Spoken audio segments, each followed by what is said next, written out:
Le village de Bonson est situé dans les Alpes-Maritimes, à une vingtaine de kilomètres de Nice sur un éperon rocheux. Il est entouré de 334 hectares de forêt, dont une centaine d'oliviers restaurés et réhabilités.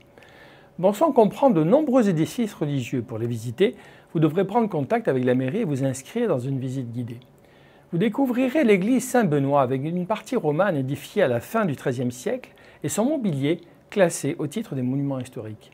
Elle pourrait avoir constitué la chapelle d'un château aujourd'hui disparu. Vous y admirerez le polyptyque de Saint-Benoît attribué à Jacques Durandi, peint autour de 1455, un splendide triptyque de Saint-Jean-Baptiste et sa prédelle attribué à Antoine Bréhat, le retable de Saint-Antoine l'Ermite avec Sainte Gertrude couverte de rats qui était invoquée pour lutter contre leur invasion et contre la peste, une huile sur toile de Saint-Jacques le Majeur entourée des saints Jean-Baptiste et Claude attribuée à Giovanni Rocca vers 1645, une autre représentant le rachat des âmes du purgatoire, enfin une autre sur la mort de Saint Joseph.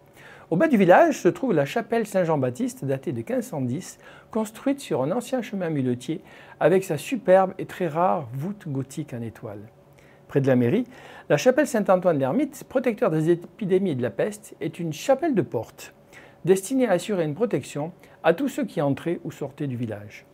Vous pourrez aussi découvrir la chapelle Saint-Antoine de Padoue, construite fin du XVIIe siècle, restaurée à plusieurs reprises avec un magnifique tableau représentant Notre-Dame du Rosaire, daté des environs de 1675.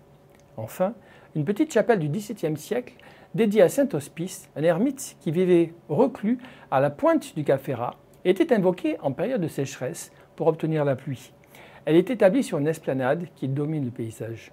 Une fois achevée la visite de ces lieux de culte, vous pourrez parcourir les petites ruelles de ce village typique de l'arrière-pays niçois et qui, au détour d'une rue, vous permettra de contempler le paysage jusqu'à la mer.